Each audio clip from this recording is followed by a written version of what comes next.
안녕하세요. 반갑습니다. 정치와 법을 담당하는 이양호 선생님이에요. 작년에 1학년 통합사회 7반부터 10반 수업을 했는데 올해는 정치와 법을 수업합니다. 참고로 정치와 법은 세 분 선생님이 담당하는데 앞반 쪽은 김미옥 선생님, 그 다음은 이양호 선생님, 뒷반 쪽은 김윤주 선생님이 수업을 진행하고 다음 주 등교하면 만나볼 수 있겠죠. 자, 오늘은 온라인 수업 두 번째, 첫 번째는 오리엔테이션이고 두 번째 수업을 시작하도록 하겠습니다. 자, 여기 차례를 한번 펴보세요. 차례. 1년 동안 배울 내용을 간략히 소개하겠습니다. 정치와 법, 줄여서 정법이라 그러는데 모두 6개 단원으로 되어 있고 그런데 법이 많아요. 법이 약 3분의 2가 법입니다. 그럼 여기 1단원, 2단원이 있는데 바로 이렇게 이 부분이 바로 헌법입니다. 국가의 최고법이죠. 그 다음을 넘기면 3, 4단원이 있죠. 이 3단원은 정치 파트인데 정치에서 가장 중요한 이 바로 이 선거가 3단원에 있고 아마 3단원까지 나가면 1학기가 종료될 거예요. 그래서 2학기는 4단원 개인생활과 법, 바로 민법을 얘기합니다.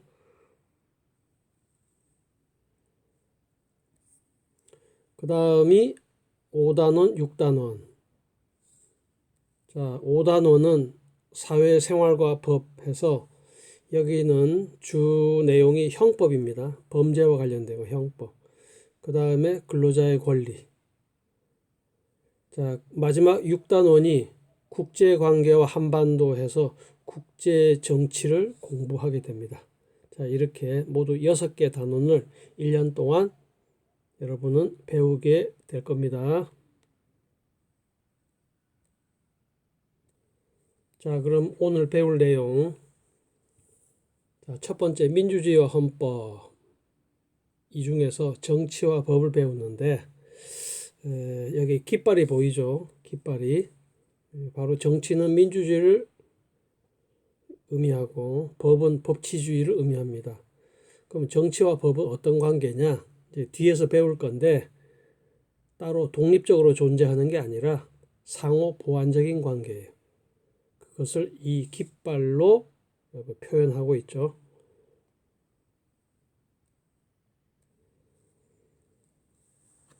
자, 10쪽을 보세요. 정치와 법. 여기 정치와 법의 관계가 나와 있고, 자, 정치와 법은 아까 얘기했듯이 서로 상호 보완적이라 그랬죠.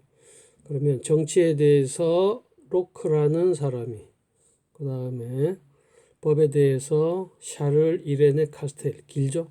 줄여서 샤를 두 사람이 나오는데 특히 이 로크는 굉장히 우리 정치에서 중요한 인물입니다. 뒤에 사회계약설 할 때 자세히 배울 거예요. 그리고 로크의 중요한 저서가 바로 통치론. 여기서 바로 이 정치 권력에 대해서 설명하고 있고 그 다음에 샤를은 법률에 대해서 얘기하고 있습니다. 자, 그러면 이 내용을 자, 정리를 해보면 오른쪽을 보세요. 자, 오른쪽에 자료 해설이 있는데 여기에 보면 자연 상태에서 개인은 대립과 투쟁 상태다. 여러분 이 자연 상태라는 말 정치에서 나오는 용어인데 우리가 산으로 강으로 들로 그런 의미가 아니고 국가가 성립하기 이전 그런 상태를 자연 상태라 그래요. 그런데 자연 상태는 대립과 투쟁이다.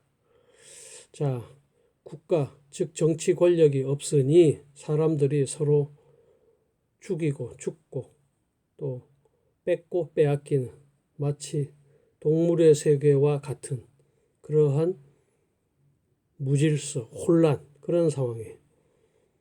자, 이런 상황에서 우리가 제대로 살 수 있겠어요? 없죠. 그래서 우리 개인들은 바로 정치 권력, 즉 국가를 만듭니다. 그래서 국가 정치 권력을 통해서 이 문제를 해결한다. 그런 뜻이죠. 그래서 로크는 정치의 목적이 뭐냐? 그 다음에 샤를은 법률의 목적이 뭐냐? 정치와 법은 서로 상호 보완적이라 그랬죠. 자, 그런 내용을 바로 보여주고 있습니다. 자, 그럼 11쪽을 보세요. 자, 오늘 배울 수업의 내용이 바로 정치의 의미, 그 다음에 성격, 정치의 성격, 그리고 기능, 자, 세 가지를 공부하는데 여러분 이해를 돕기 위해서 설명을 하자면 여기 11쪽이 이제 정치의 의미가 나오죠. 그 다음 장 넘겨보세요.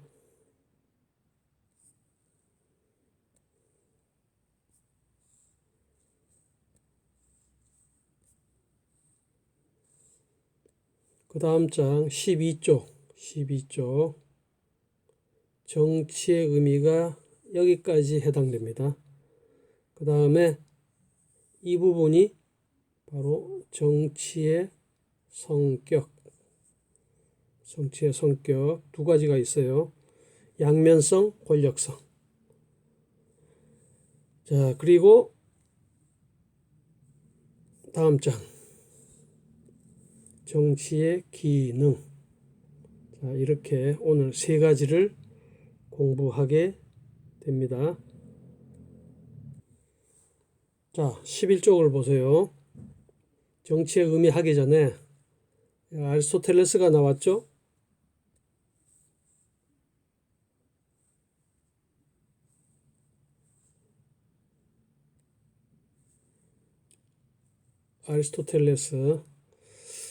아리스토텔레스가 말하는 인간은 정치적 동물이다. 여기서 정치란 어떤 의미를 담고 있을까? 자, 오른쪽을 보세요. 이 정치성은 모든 인간이 본능적으로 가지고 있다. 그런 얘기예요. 자, 우리가 세상을 살아가는데 우리 사회는 이해의 가치와 가치의 대립과 충돌이 늘 발생합니다. 이해, 이익과 손해, 가치, 뭐가 소중하냐, 즉 생각, 다 생각이 다르죠. 그래서 이런 이해와 가치로 인해서 대립과 충돌, 그렇게 해서 갈등이 발생합니다. 자, 이런 상태가 지속되면 우리는 제대로 살 수가 없어요. 그래서 우리 인간들은 본능적으로 이러한 문제를 해결해서 안정과 질서를 추구한다. 자, 이것이 아리스토텔레스의 바로 정치적 동물이다. 그런 의미가 되겠네요. 자, 11쪽 여기 본문을 보세요. 자, 정치가 무엇일까?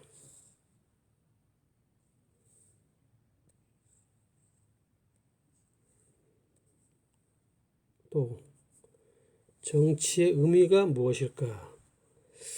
자, 여러분 정치가 뭐냐 이렇게 묻는다면 여러분 뭐라고 대답하겠어요? 보통 나라를 다스리는 것, 또 인물, 또 구체적인 장소, 뭐 대통령, 국회의원, 장관, 또는 청와대, 국회의사당, 정부종합청사, 여기에서 나라를 다스리는 거다. 이렇게 얘기하는 학생이 있겠죠. 자, 그런데 이게 정답일까요? 틀린 말은 아닌데 정답은 아니에요. 반은 맞고 반은 틀린 거예요. 자, 그러면 우리 정치와 법에서 말하는 정치가 뭐냐? 정치가 뭐냐? 자, 본문 내용을 보세요. 자, 결론적으로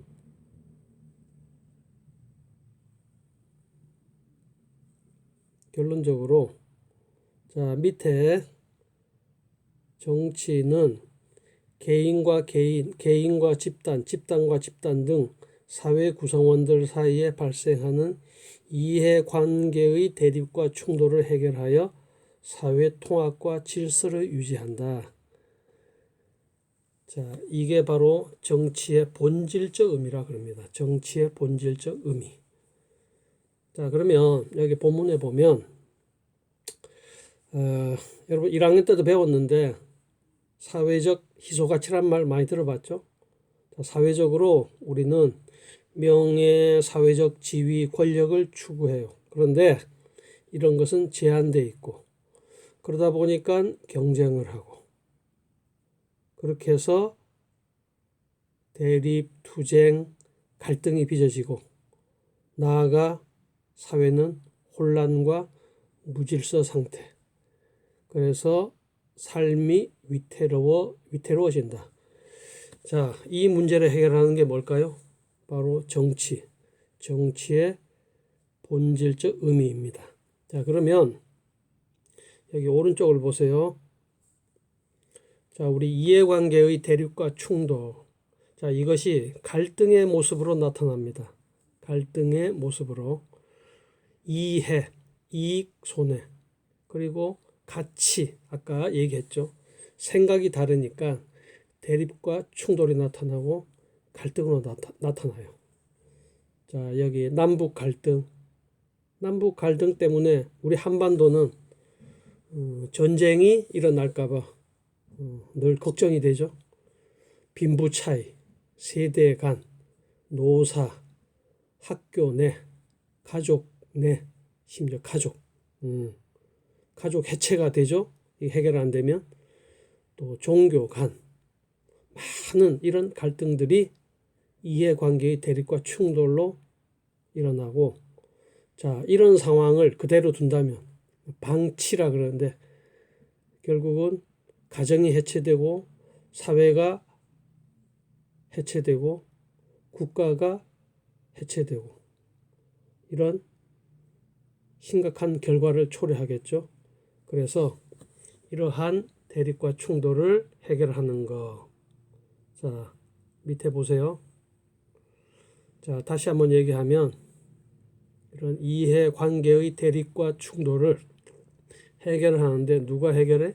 정치가. 그래서 사회의 통합과 질서. 통합 반대는 분열. 질서 반대는 무질서. 자, 그런 끔찍한 상황을 막기 위해서 정치가 나서는 거예요. 자, 이걸 정치의 본질적 의미다. 그렇게 이야기합니다. 자, 그런데 이 정치를 좁게 보느냐, 넓게 보느냐 따라서 좁은 의미의 정치가 있고 넓은 의미의 정치가 있어요. 자, 이걸 구분해야 됩니다. 11쪽에서 우리는 정치의 본질적 의미를 살펴봤는데 좀 더 여러분이 깊이 들어가면 두 가지 의미로 여러분이 알아야 됩니다. 우선 정치를 좁게 보면 자, 주로 정치인들, 국가기관이 하는 일, 이게 정치다. 그래서 예를 들면 대통령, 국회의원 이런 정치인들이 하는 일. 그 다음에 정책이란 말, 법률, 선거 이런 것들. 이런 거 관련된 게 정치를 좁게 보는 거예요. 그래서 정치는 국가 고유의 현상이다. 국가만이 한다. 그러다 보니까 뭐가 되겠어요? 물리적 강제력. 경찰이나 군대. 강제력은 명령하는 거예요. 명령하는 힘. 공권력. 퍼블릭 파워. 그렇게 얘기하죠. 이런 것은 국가만 지닌다. 그런데 이 좁은 의미의 정치에 비판이 있어요. 국가 성립 이전의 정치 현상에 대해서는 설명하지 못해요. 그러면 국가 성립 이전에 정치 현상이 있을 거다 그렇게 생각해 보는 거죠. 예를 들면 국가 성립 이전에 국가는 없더라도 어떤 공동체 집단이 있을 거 아니에요.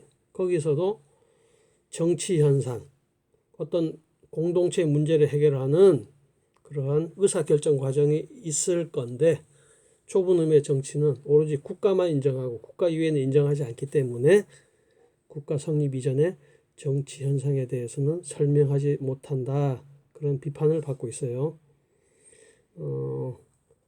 그래서 좁은 의미의 정치 사례를 보면, 자, 대통령 여기 나오죠. 그 다음에 장관, 그 다음 국회, 또 경기도지사, 이런 거는 다 정치인들이죠. 국가기관, 이런 거와 관련된 내용이 나오면 좁은 의미의 정치다, 그렇게 이해하면 됩니다. 그 다음은 이제 반대로 정치를 넓게 보는 거예요. 넓게. 여기 핵심이 뭐냐면, 우리 사회에는 많은 집단이 있어요. 많은 집단. 뭐 가정, 학교, 동네, 회사, 이런 많은 집단이 있는데, 여기 집단의 구성원들이 모여 함께 의사를 결정하는 과정 모두가 정치다, 이렇게 보면 정치를 넓게 보는 거예요. 그래서 정치는 모든 사회 집단에서 나타난다. 국가도 사회 집단 중에 하나다, 이렇게 보는 거죠. 자, 그런데 이것도 비판을 받고 있는데, 일반 사회 집단하고 국가하고는 사실 다르죠. 우리 가족하고 회사하고 국가 기능이 어떻게 같겠어요? 특히 국가의 특성을 무시한다라는 이런 비판을 받고 있습니다. 그래서 사례를 보면, 가정에서, 학교에서, 동네에서, 회사에서 하는 이러한 일들도 다 정치다, 이렇게 보면 넓은 의미의 정치가 되는 거예요. 그 다음에 정치를 보는 두 가지 관점이 있어요. 관점은 어떻게 바라보느냐, 정치를 어떻게 바라보느냐. 국가 현상설이 있고 집단 현상설이 있는데, 자, 이렇게 이해하면 쉽죠. 정치는 국가에서만 나타나는 현상이다. 국가 아니다. 정치는 사회 모든 집단에서 나타나는 현상이다. 자, 국가 현상설은 정치를 통치기구, 국가 기관을 얘기하죠. 이걸 중심으로 전개되는 국가의 근본적인 활동으로 본다. 그래서 오로지 통치기구, 국가기구만 보기 때문에 이론주의라 그래요. 이론주의. 그래서 국가 권력과 정치 권력은 똑같다. 자, 이렇게 보는 게 국가 현상설이고, 집단 현상설은 정치를 오직 국가만이 가지는 특유한 현상이 아니라 사회 모든 집단에서 나타나는 현상이다. 그래서 이걸 다원주의라 그래요. 다원주의. 그래서 국가 현상설, 집단 현상설, 두 가지 관점이 있어요.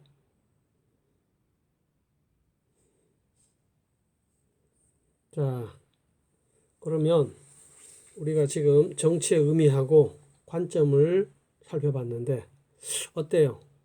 서로 유사한 게 있죠? 유사한 게. 자, 그러면 여기 이게 뭐죠? 이게 좁은 의미의 정치죠? 넓은 의미의 정치고, 국가 현상설이고 집단 현상설. 그러면 좁은 의미의 정치와 국가 현상설이 서로 연계되어 있죠. 관련되어 있죠. 그 다음에 넓은 의미의 정치와 집단 현상설이 서로 관련이 되어 있죠. 자, 그래서 항상 이렇게 같이 연계시켜서 여러분은 공부를 하고 이해를 해야 됩니다. 자, 그러면 12쪽을 보세요. 12쪽. 자, 우리 정치의 의미하고 관점을 공부했는데 정치의 의미와 관련해서 여기 본문 내용 정리해 주겠습니다. 여기 보면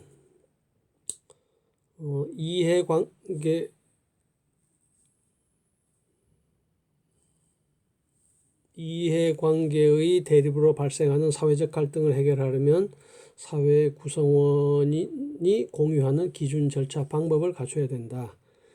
그래서 이해관계의 대립, 충돌 이걸 해결하기 위한 그러한 그 해결 방법으로 해서 이 국가 차원에서는 국가 운영 이런 말이 나오고 또 다른 방법으로 관련 집단의 자발적인 대화 이런 말이 나오죠. 그래서 결론적으로 이런 대립적 이해관계 해결은 국가 차원이 있고 집단 차원이 있다 그런 얘기예요. 그 다음에 정치는 또한 권력행위의 의미도 지닌다. 권력이라는 것은 여러분 왼쪽에 있죠? 바로 다른 사람을 지배하는 힘, 파워. 보통 권력할 때는 앞에 정치, 뭐 가정 권력, 학교 권력 그런 말은 안 쓰죠. 정치 권력. 그래서 지배하는 힘을 얘기하는데 정치와 권력은 또 뗄래야 뗄 수 없는 관계죠. 자, 그래서 이 권력을 통해서 법에 근거한 강제를 통해 동의를 구하는 경우가 국가 차원이다 이런 말이 있고 반면에 관련 집단의 자발적인 합의를 통한 동의 집단 차원이다 이런 말이 나오죠. 자, 그러면 여기서 국가 차원과 집단 차원이 있는데 이 국가 차원은 우리가 공부한 대로 바로 좁은 의미의 정치 이걸 얘기합니다. 그 다음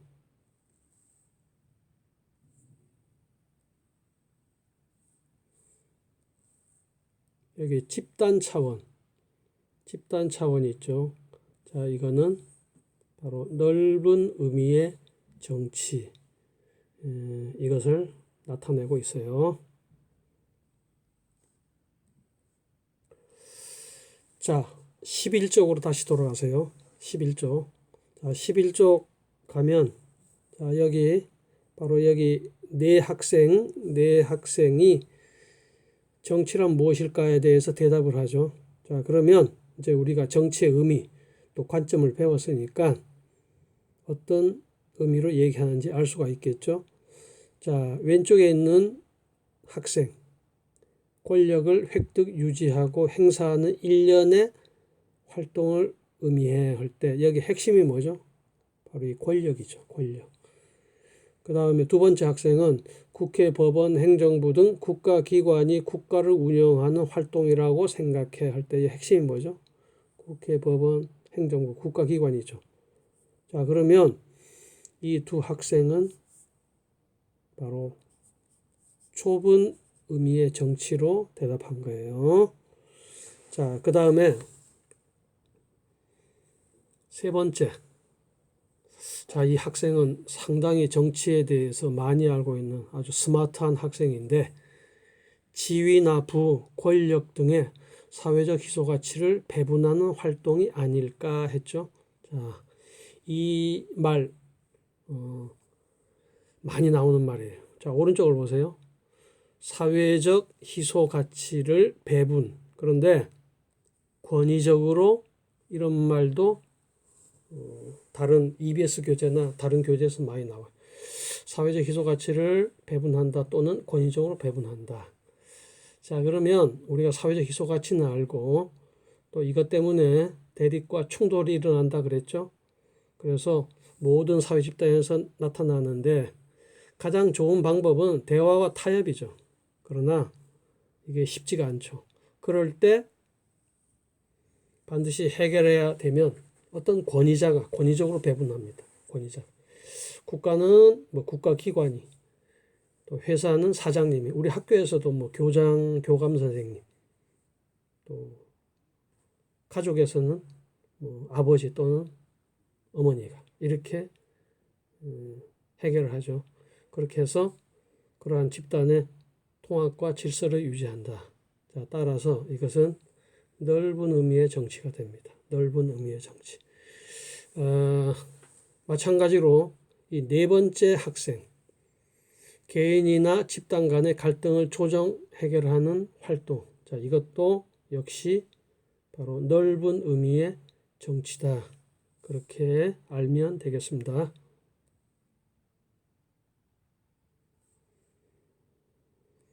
그 다음에 밑에 사진이 나오죠. 이제 뭐 쉽죠. 국회 본회의장에서 학급 회의를 한다. 자, 여기 국회의원들의 본회의. 국회의원의 본회의는 당연히 뭐예요? 좁은 의미의 정치가 되겠고, 학급 회의는 넓은 의미의 정치. 자, 여러분 이제 정치의 의미, 관점 잘 구분할 수 있겠죠? 자, 그 다음 두 번째, 정치의 성격. 아까 이 부분이 정치의 성격이라고 그랬죠. 정치의 성격은 바로 두 가지가 있습니다. 양면성과 권력성. 자, 그러면 먼저 양면성부터 살펴보도록 하겠습니다. 오른쪽 보세요. 양면성이라는 것은 정치적 쟁점에 대해 어떤 쟁자는 다툴 쟁자거든요.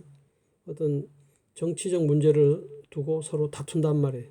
서로 상반되거나 대립적인 가치를 추구하는데 어떤 정치적 문제에 대해서 서로 생각이 달라요.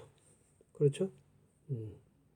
또 생각이 다르니까 해결 방법도 달라요. 정치는 항상 양면성이 나타나는데 대부분 우리나라에서는 보수냐 진보냐 똑같은 문제를 놓고도 보수와 진보 상반되고 대립적인 문제가 나타나는 것을 많이 볼 수 있죠. 자, 예를 들면 자, 밑에 보세요. 정치적 쟁점, 북한과의 관계, 또 부동산 문제, 검찰 개혁, 요즘 이슈가 되고 있는 바로 정치적 쟁점인데요.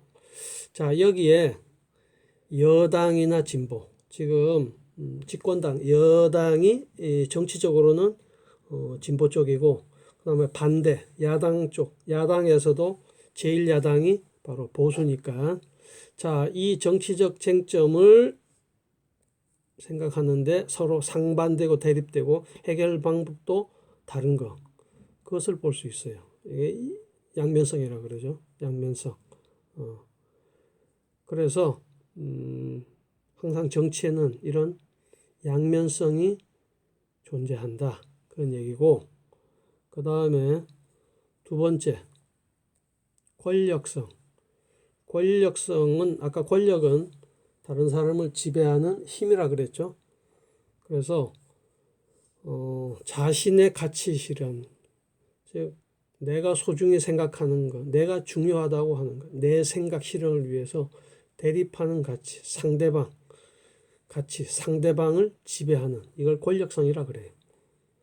그러면 지금 우리나라 정치적 쟁점 요 세 가지가 있는데 예를 들면 이게 지금 어떻게 해결되고 있어요? 주로 여당이나 진보의 가치가 반영되어 해결되고 있어요.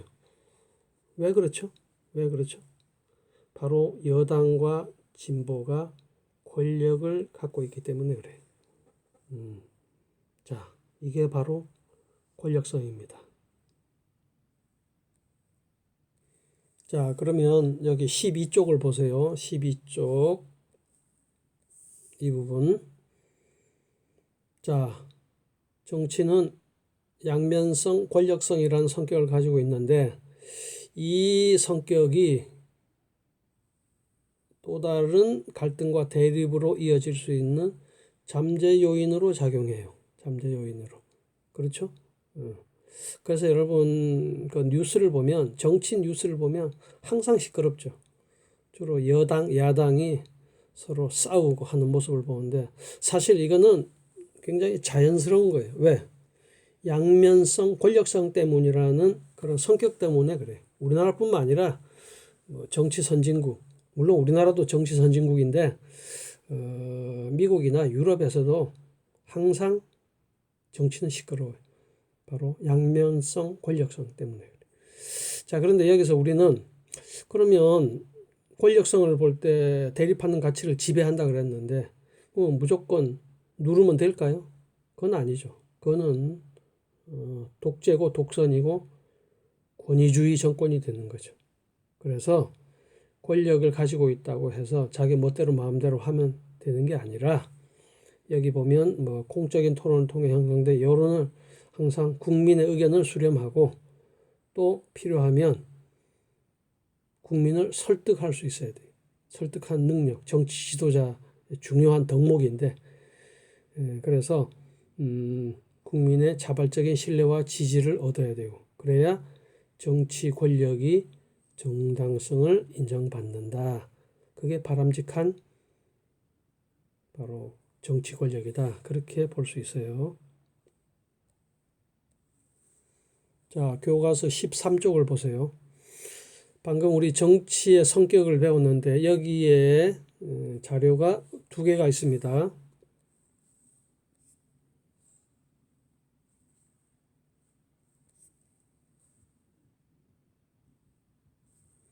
자료 1과 자료 2가 있는데 자료 1은 유명한 바로 마키아벨리의 군주론의 내용이에요. 자, 마키아벨리는 이탈리아 역사학자이면서 정치 이론가인데 그의 저서가 바로 이 군주론이에요. 이 군주론은 한마디로 군주의 통치 기술이에요. 군주가 지도자가 어떻게 하면 권력을 획득하고 잘 다스릴까 그런 건데 이 되게 군주론이 좀 부정적인 이미지예요. 왜 그러냐면 여기 보면 권력에 대한 야심과 의지, 용기를 지시하고 정치적 몰인정과 냉혹함 이게 군주가 쓸 수 있는 수단이다. 그렇게 해서 좀 부정적 이미지를 가지고 있는데 일단 여기 군주론 내용 중에서 군주는 인간과 동물의 두 가지 본성을 겸비해야 된다. 그렇게 해서 예를 든 게 여기 K론이 있죠. K론. K론인데 K론은 반인 반마예요. 여기 보이죠? 사람. 그 다음에 여기는 말. 그렇죠? 아무튼 군주는 이와 같은 본성을 겸비해야 된다. 그런 거고 또 군주는 여기 사자와 여우를 모범으로 삼아야 한다. 사자는 바로 힘, 또 여우는 꾀, 그렇죠? 그래서 이걸 모범으로 삼고 그런데 군주는 겉모습은 항상 신실하고 인자해야 된다. 일종의 인자한 가면을 쓰는 거죠. 인자한 가면. 그래서 이걸 그림으로 나타내면 이렇게 돼요. 항상 군주는 인자한 모습, 신실한 모습, 그러면서 사자와 여우의 그러한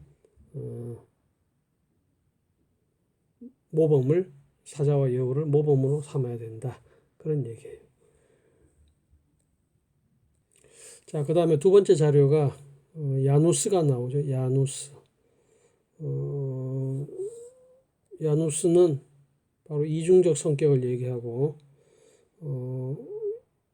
여러분 저기 1월이 제뉴얼이죠. 제뉴얼이는 12월하고 1월 즉 끝과 시작 그런 것을 나타내는데 바로 야누스에서 유래합니다. 여기 오른쪽을 보면 디베르제 여러분 그 12쪽 맨 왼쪽 양면성 디베르제 나오죠. 디베르제는 정치가 뭐냐 했더니 야누스의 얼굴이다. 자, 그러면 야누스의 얼굴이 뭐냐? 바로 정치적으로는 투쟁과 질서 두 가지 모습을 양면성을 보이고 있다. 그런 내용이에요. 자, 그러면 정치는 투쟁, 힘이 설득보다 효과적이다. 그렇게 해서 정치적 적을 패배시킨다. 그러나 또 한편으로는 투쟁만 있느냐? 질서. 왜? 인간은 선하고 이성적인 존재, 또 공동의 이익을 추구한다. 그렇게 해서 협력, 계약을 중시한다. 이런 모습도 보인다는 거죠. 그래서 두 가지를 동시에 가지고 있는데, 그러면 두 가지를 어떻게 바라봐야 되느냐? 다 같이 고려해야 돼요. 다 같이. 투쟁만, 질서만 그렇게 해서는 정치가 제대로 이루어질 수 없다. 두 가지를 고려해야 된다. 그래서 여기 뭐 예로 현실 정치 모습 있는데, 자, 우리나라 뭐 지금도 그렇고 과거에도 그렇고 앞으로도 그럴 거예요. 정치는 이렇게 투쟁과 질서 두 모습이 서로 공존을 합니다. 이거는 그 청와대 앞에서 야당이 투쟁하는 그런 모습이에요. 투쟁하는 모습.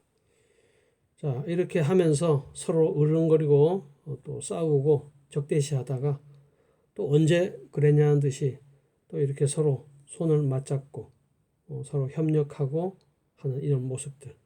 자, 바로 정치의 양면성, 투쟁과 질서 그런 모습을 알 수가 있죠.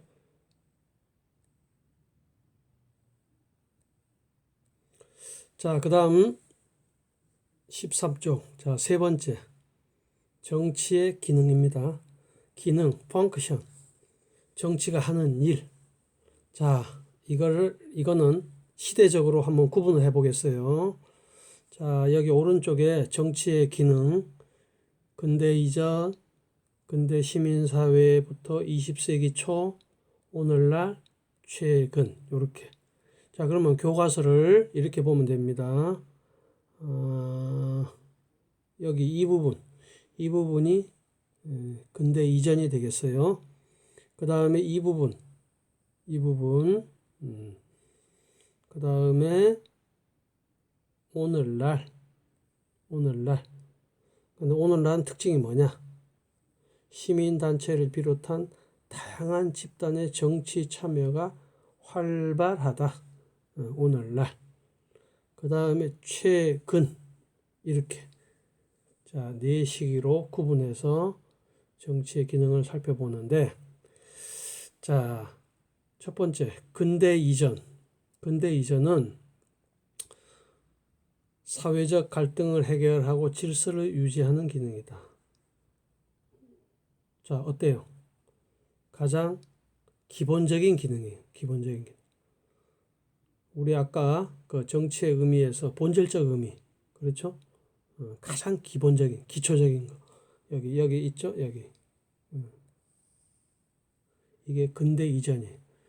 근데 이러한 근대 이전 정치 기능에 그 중요한 역할을 한 사람이 바로 홉스예요.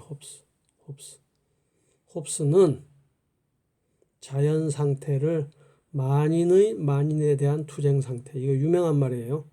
나중에 사회계약설에서 다시 공부합니다. 다시 한번 자연 상태. 자연 상태가 뭐라 그랬죠? 국가 이전의 상태라 그랬죠? 국가 이전의 상태에서는 만인에 대한 투쟁. 자, 우선 홉스는 영국의 철학자예요. 철학자. 그리고 이 사람의 유명한 책이 바로 리바이어더. 리바이어더는 절대 군주를 의미합니다. 이 절대 군주. 자, 요거 사회계약설에서 다시 설명해 드리겠습니다. 자, 그래서 여기 홉스가 한 유명한 말, 자연 상태는 뭐다? 국가 성립 이전의 상태는 이런 상태다. 자, 모든 사람들은 자신의 이익을 위해 이익과 관련된 모든 사람과 모든 사람은 모든 사람 싸우는 상태다. 자, 여기서 가장 위험한 게 뭐예요? 내 생명을 또 내 재산을 제대로 지키지 못해요.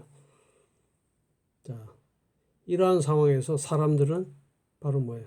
이러한 자연 상태를 극복하기 위해서 국가를 만들고, 그러한 국가는 바로 뭐야? 이러한 사회적 갈등을 해결하고 질서를 유지하는 가장 기본적인 기능을 한다, 역할을 한다. 이게 근대 이전이 되겠습니다. 그 다음 근대 시민사회 20세기 초. 자, 여러분, 시민혁명에 의해서 근대 사회가 열리죠. 자, 여기에 이제 국가기관으로서 바로 입법부, 사법부, 행정부, 권력분립, 상권 권력분립, 국가기관을 세 개로 나누는 이게 이제 바로 근대 시민혁명 이후에 등장하게 됩니다. 그래서 이 국가기관이 국민을 지배하고 통제한다. 국가기관이 국민을 지배하고 통제한다. 이게 정치다. 정치가 하는 일이다. 자, 이게 두 번째가 되겠습니다. 그 다음에 세 번째, 오늘날은. 자, 아까 여기 보면 시민단체를 비롯한 다양한 집단 정치 참여가 활발하다 그랬죠? 정치에 참여하는 무수히 많은 집단, 그리고 적극적으로 참여합니다. 그러다 보니까 어떻게 되겠어요? 사회도 복잡해지고 또 이렇게 참여하는 집단도 많고, 자, 그러니까 자, 굉장히 정치의 기능이 많아지겠죠. 그래서 이런 기능, 또 뭐 여기 내용 이런 것까지 되어 있는데, 자, 요걸 좀 더 보충적으로 설명하도록 하겠습니다. 자, 오른쪽 보세요. 오늘날 정치의 기능, 이해관계를 조정한다. 이게 참 중요한 기능이고 많이 하고 있어요. 현재 우리나라도 그래요. 그러니까 대표적으로 노사 대립 같은 경우. 그렇게 해서 결국은 노사 대립으로 국민들이 피해를 입고 그럴 때 정부가 개입을 한단 말이에요. 해결해야 된다는 얘기죠. 그 다음 두 번째, 정부 정책을 감시하고 비판한다. 대개 시민단체, 언론들이 하고 있죠.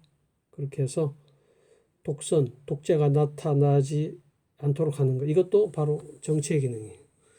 그 다음에 정치적 의사, 즉 정치적인 의사, 생각들을 각자의 개인적인 그런 생각이나 의사를 모으는 거예요. 그래서 왜 모으냐? 시민들이 불편하니까. 그렇게 해서 정치적으로 해결해 달라. 이렇게 요구하는 기능. 이게 정치적 의사 형성이에요. 다 시민들이 정치에 적극적으로 참여하니까 이런 것이 가능하겠죠. 여기 자, 교과서 자, 오늘날에서 이런 말이 나오죠. 시민 스스로 정치의 주체가 되어 주인공이 되어 정치에 적극적으로 참여함으로써 공적 영역을 형성하고 이를 정치화하는 기능이 중요해지고 있다. 자, 이게 무슨 말이냐면, 자, 시민이 사회 문제에 방관자, 수수방관한다 그러죠. 입장에서 벗어나 적극적으로 참여함으로써 어떤 사적인 문제를 공적 영역으로, 개인의 문제를 여러 사람의 문제로 만들어서 그렇게 해서 국가가 해결하도록 요구하는 기능, 이런 의미예요. 그래서 예를 들면 여러분 미세먼지, 지금은 그렇지 않은데 과거에는 미세먼지 하면 이거는 뭐 사적 문제. 왜? 뭐 자연현상이 그렇고 또 중국에서 미세먼지가 많이 오는데 그걸 알 수가 없어요. 그냥 봄 되면 의뢰이 황사가 오는구나. 당연히 그렇게 생각을 했죠. 그런데 이제는 우리 시민들이 여기에 큰 관심을 가지고 적극적으로 참여함으로써 이 사적인 미세먼지 문제를 공적 영역으로 만들었어요. 공적인 문제로. 그렇게 해서 국가가 이거 해결해라. 국가가 이걸 해결해라.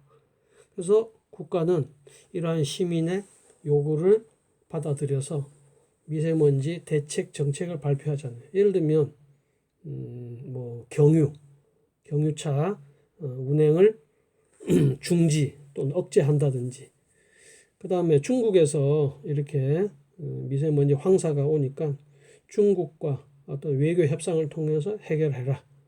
자, 이렇게 하는 것이 바로 여기 요 내용에 해당되겠습니다. 자, 그 다음 이제 마지막 부분이 되겠습니다. 정치의 기능 네 번째가 정치의 규범적 기능에 대한 관심이 높아지고 있다. 최근에.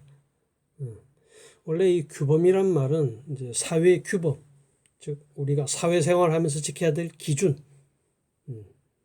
대표적인 게 바로 법이죠. 그래서 규범하면 지켜야 된다. 그런 거니까. 자, 정치가 반드시 해야 할 거. 최근에.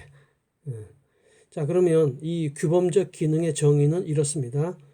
규범적 기능이란 정치, 경제, 사회, 문화 등 삶의 토대가 되는, 자, 여러분, 우리 대한민국에 살면서 우리 삶의 토대가 바로 대한민국, 공간적으로는 대한민국이지만은 기능적으로 보면 정치, 경제, 사회, 문화, 이걸 떠나서 살 수가 없죠. 물고기가 물을 떠나서 살 수 없듯이 정치, 경제, 사회, 문화, 이게 삶의 토대예요. 자, 이 데는 사회적 조건을 개선한다. 바람직한 방향으로 바꾼다. 그렇게 해서 바람직한 삶의 모습을 만들어가는 것. 자, 이걸 규범적 기능. 이걸 누가 해야 돼요? 정치가 해야 된다. 그런 얘기예요. 그러면 여러분 오른쪽 보세요. 자, 이걸 여러분 이해하기 쉽도록 그림으로 나타내면, 자, 우리 삶의 토대가 이렇게 있습니다. 이렇게 있는데, 자, 정치적 조건. 자, 우리는 물론 지금 자유민주주의지만은 좀 더 성숙한 자유민주주의로 개선한다는 거예요. 그 다음에 경제적으로는 우리는 시장경제 체제지만은 좀 더 건강한 시장경제 체제로 개선한다는 거예요. 그 다음에 사회적 조건을 보면 빈부격차를 해소하고 복지 정책, 복지제도 굉장히 지금 우리나라 강화되고 있죠. 이렇게 개선한다는 거예요. 그 다음에 문화적 조건으로 누구나 소외됨 없이 문화 혜택을 누려야 된다. 이렇게 개선한다는 거예요. 그렇게 되면 어떻게 되겠어요? 우리 바람직한 삶의 모습이 되겠죠. 자, 이게 바로 규범적 기능입니다. 그러면 이 정치의 규범적 기능이 왜 이렇게 관심이 높아질까요? 자, 그 배경을 보면 이래요. 여기 본문 내용에 보면 우리가 과거 전통적으로 삶의 질을 평가하던 기준은 경제 수준이었어요. 그냥 물질적으로 잘 먹고 잘 살면 행복한 거다. 그러나 오늘날 사고방식이 달라졌죠. 사회 구성원이 느끼는 행복의 정도를 중심으로 삶의 질을 평가하는 사고방식이 널리 퍼졌어요. 자, 행복은 경제적 조건만 가지고 되는 게 아니다. 여러 가지 다양한 조건을 고려해야 된다. 물론 행복은 주관적이에요. 그렇지만은 사회적 조건 영향을 많이 받죠. 이렇게 우리가 금방 살펴본 이러한 조건들, 행복의 중요한 조건이고, 이런 것을 정치가 잘 해결함으로써 우리의 삶의 질이 높아진다. 행복의 수준이 높아진다. 자, 이렇게 이해하는 게 바로 정치의 규범적 기능이에요.